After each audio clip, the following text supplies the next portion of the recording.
The 20th century saw many dictators rule around the globe, but few captivated the world's attention like Saddam Hussein. As president of Iraq, he reigned as a strongman leader who brought stability to his nation. For a period, he also brought great prosperity and glory to the country.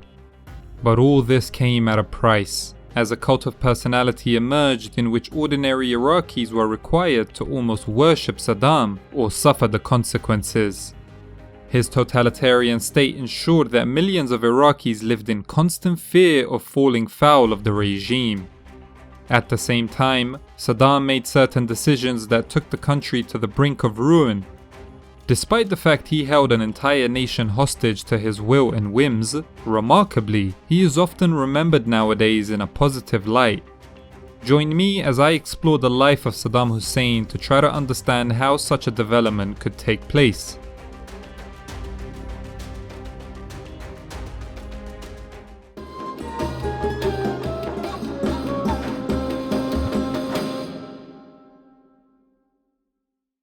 Before we delve into Saddam's story, let's explore a historical gaming adventure sponsored by World of Warships.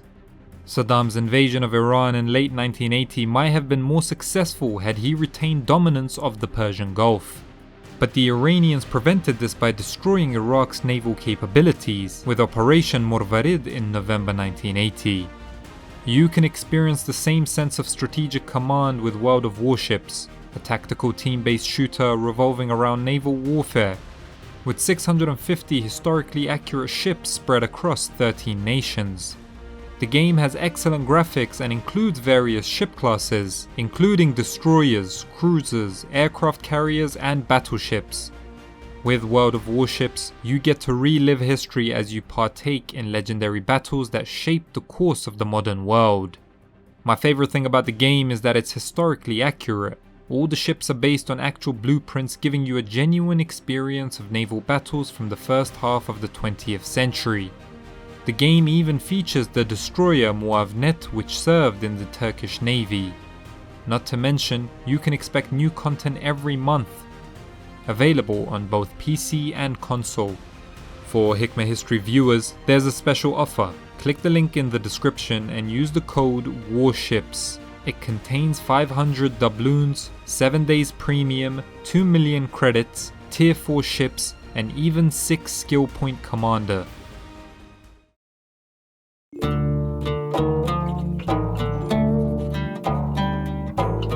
According to official records, Saddam was born in 1937 amidst incredibly challenging conditions. His home outside the city of Tikrit was a mud hut with no running water, no electricity, and scarce food. His early years were shaped by his cruel and exacting stepfather. Hassan Dalaya, what he was locally known as, would often beat his stepson with an asphalt-covered stick.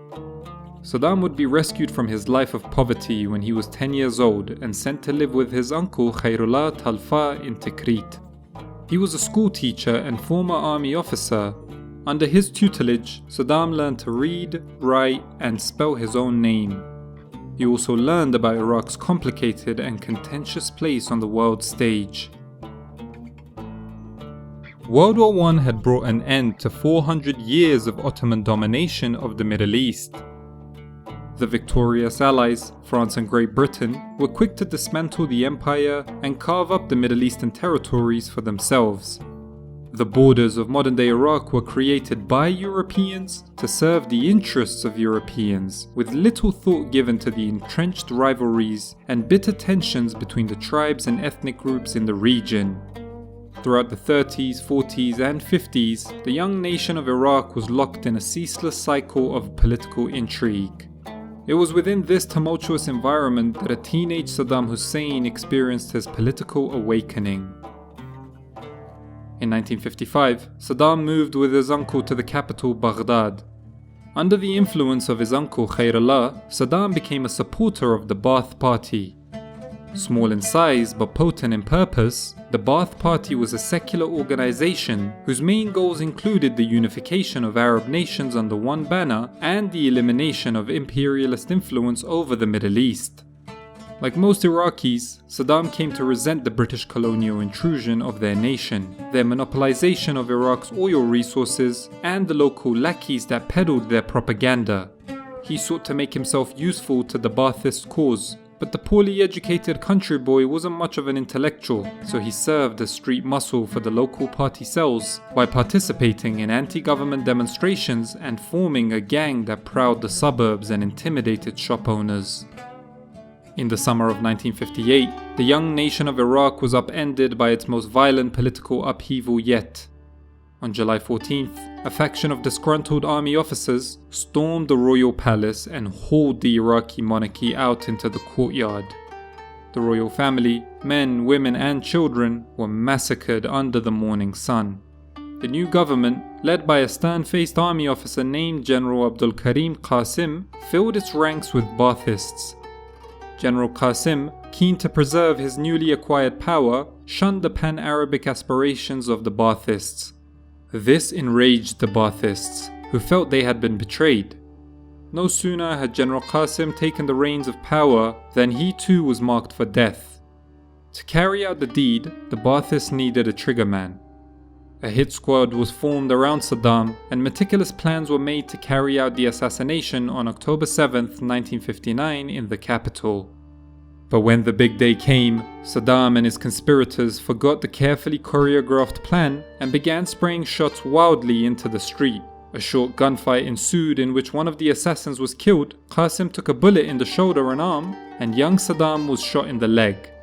He escaped to Cairo, Egypt, waiting for the day he could return. That day came 3 years later in February 1963. A Ba'athist-aligned coup, likely with CIA involvement, took control of the Iraqi government by overthrowing and executing General Qasim.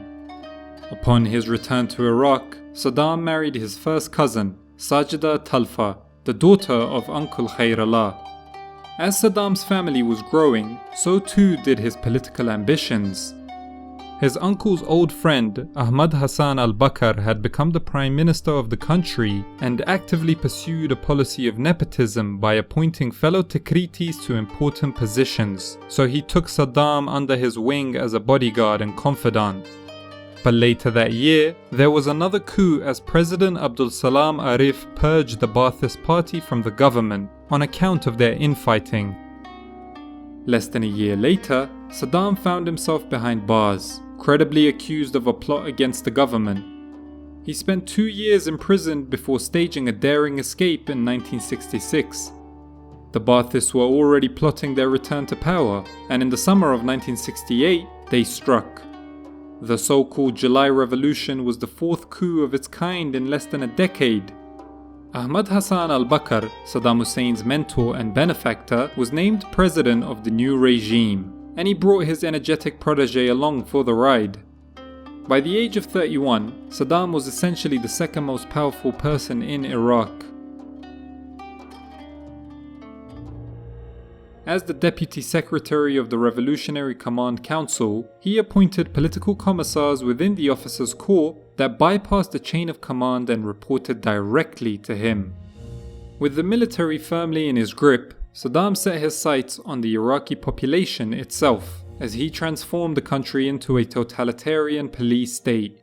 Iraqi prisons were soon overflowing with screaming detainees, but back at home, Saddam's house was filled with the sound of giggling children. By 1972, Saddam and Sajida had 5 kids, 2 sons and 3 daughters. As a result, many Iraqi citizens looked at Saddam and saw a committed family man.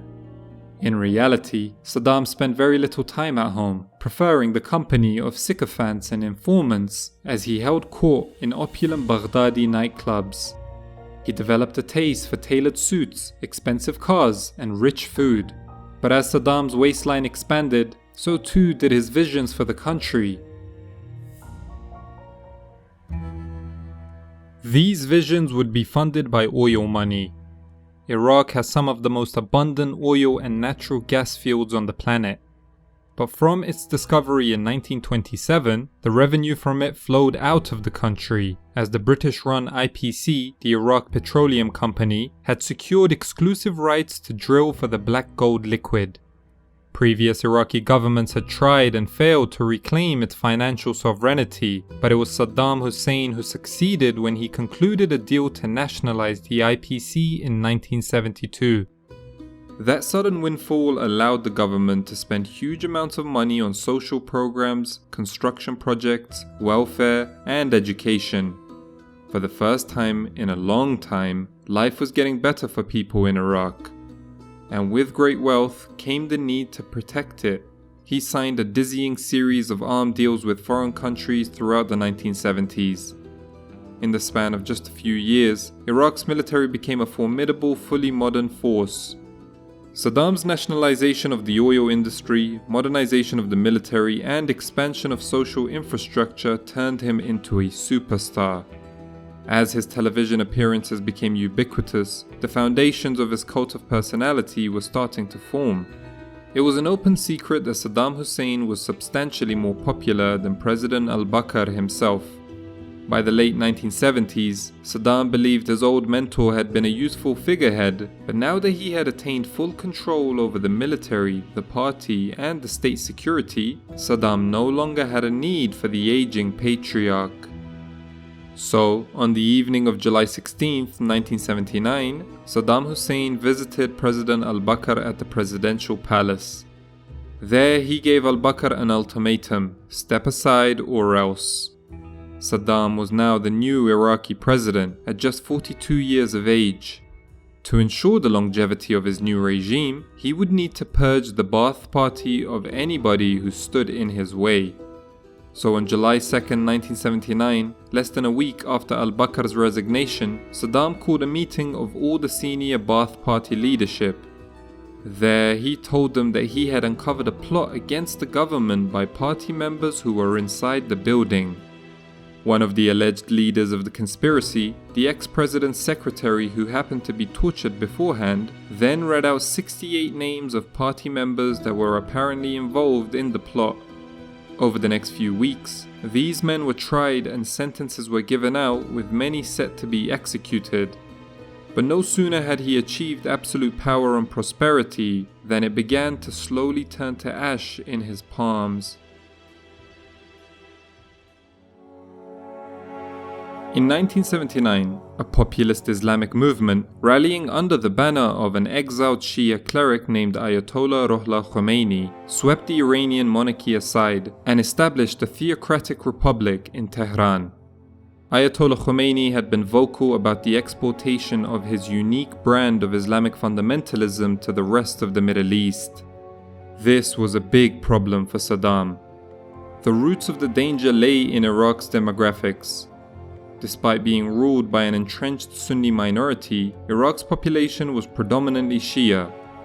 For years, the Shia had been excluded from the halls of power, and they harbored bitter resentments about the discrimination they endured under the Sunni tribal elite. The Iraqi leader took this threat to his survival very seriously. Iran's new government may have been crackling with revolutionary zeal, but militarily they were weak. Saddam saw his opportunity to strangle the Ayatollah's threatening vision in its crib. As a result, on September 22, 1980, squadrons of Iraqi fighters swarmed into Iranian airspace and attacked a collection of bases near Tehran. The Iran-Iraq War had begun. In his hubris, Saddam Hussein had hoped for a quick, decisive victory. Instead, the Iraqi offensive floundered and stalled. The Iranians regrouped and mounted a counterattack. A stalemate ensued and both sides settled in for a nasty, protracted conflict. Saddam did not have a military background. Regardless, he decided to play soldier and micromanage the war effort. Virtually all decisions had to be funneled through Saddam, resulting in a paralyzing bottleneck. Iraqi soldiers died by the tens of thousands because of their strategically inept commander-in-chief. Due to the culture of fear he had created, nobody dared question his decision-making. To counter the bad news from the front, Saddam sought to insulate the Iraqi civilian population from the uglier realities of war. Using the oil wealth he had accumulated, the dictator spent billions of dollars importing commodities to avoid shortages. Creating a false sense of normalcy and prosperity, It was all part of a larger pattern by Saddam to build an inescapable cult of personality. Iraqi citizens lived in a world where Saddam's image was as constant as the sun in the sky. He could only maintain this facade for so long, so he was forced to take on massive loans from the oil-rich monarchies of the Gulf, including Saudi Arabia, Kuwait, and the UAE, who saw him as a convenient shield against the spread of revolutionary ideas. From 1983 onwards, Saddam also received significant support from the USA, who was deeply hostile to the Ayatollah's regime, especially in the aftermath of the Iran hostage crisis. But all this newfound aid could not break the deadlock against Iran, and the stalemate continued until 1988. Just before the war ended, Saddam decided to address the Kurds living in the north. Accusing them of being a fifth column for collaborating with Iran, he unleashed a brutal campaign against them in 1987. The height of this operation was in March 1988 in the town of Halabja, where Iraqi planes dropped chemical munitions on defenseless inhabitants who could not outrun the roiling clouds of gas. In a single day, 5,000 men, women, and children were killed, 10,000 more were injured. Whilst it did earn him the ire of the international community, the Kurds were pacified for the time being. Saddam could now turn his attention back to the Iranian front. In the summer of 1988, the Iran-Iraq war came to an end. Up to 1 million Iraqis and Iranians were dead, 700,000 were injured.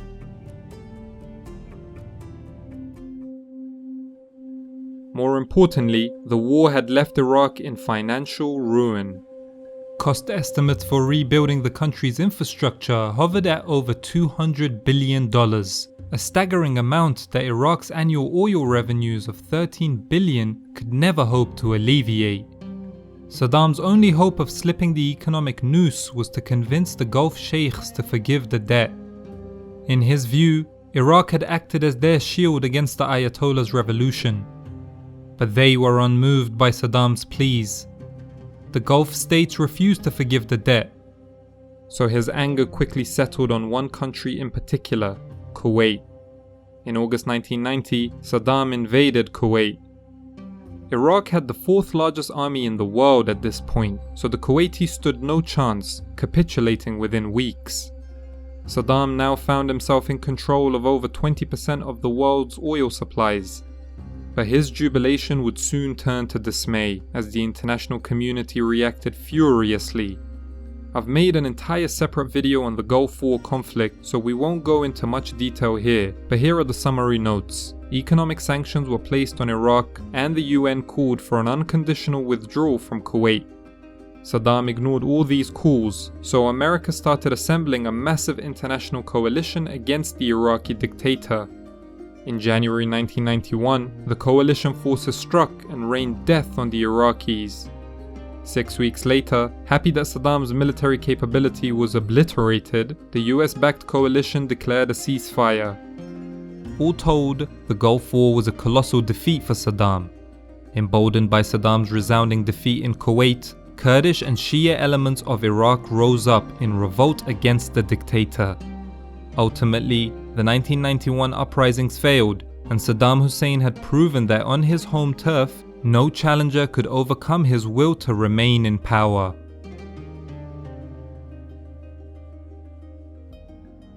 The rest of the 1990s was an absolutely miserable time for Iraqis, as the UN maintained crippling economic sanctions as well as an oil embargo. The alleviation of both these financial constraints was made contingent on Saddam cooperating with UN weapon inspection teams who scoured the country for chemical weapons, which were all to be destroyed. Whilst his country suffered from unimaginable poverty, Saddam decided to deceive and obstruct the inspectors at every turn for the next 6 years. The UN did eventually introduce the Oil for Food program, where Iraq was able to sell its oil in return for food and medicine. Saddam and his family still managed to retain their wealth through the black market sale of oil and various smuggling operations to neighboring countries. At the turn of the millennium, Saddam stood defiantly against the international community. But then 9/11 took place and everything changed. and so began the War on Terror, which saw the USA invade Afghanistan in 2001. President George Bush, the son of George H.W. Bush, who fought Saddam in the Gulf War, clumsily accused Saddam of a litany of crimes, including ties to militant Islamist organizations, as well as having weapons of mass destruction. Saddam had neither, but that did not matter. Due diligence was an afterthought for the Americans in the War on Terror. Revenge was priority number one. And the people who knocked these buildings down will hear all of us soon. And so in March 2003, the US and its allied coalition invaded Iraq. Within 6 weeks, the Americans had triumphed as the Ba'ath Party was dismantled. Saddam went into hiding, hounded by the US military, which was on the hunt for top Ba'athist officials. And after 10 months, the Americans discovered the fallen tyrant in December 2003 outside of Tikrit, hiding in a hole in the ground. He was made to stand on trial for crimes against humanity in front of an Iraqi court of law. Over the next 3 years, Saddam defiantly defended his actions as witnesses were brought out to recount the various crimes committed by him. In the end, he was unsurprisingly found guilty and sentenced to death by hanging. And so Saddam's story ended on December 30th, 2006, on the day of Eid al-Adha.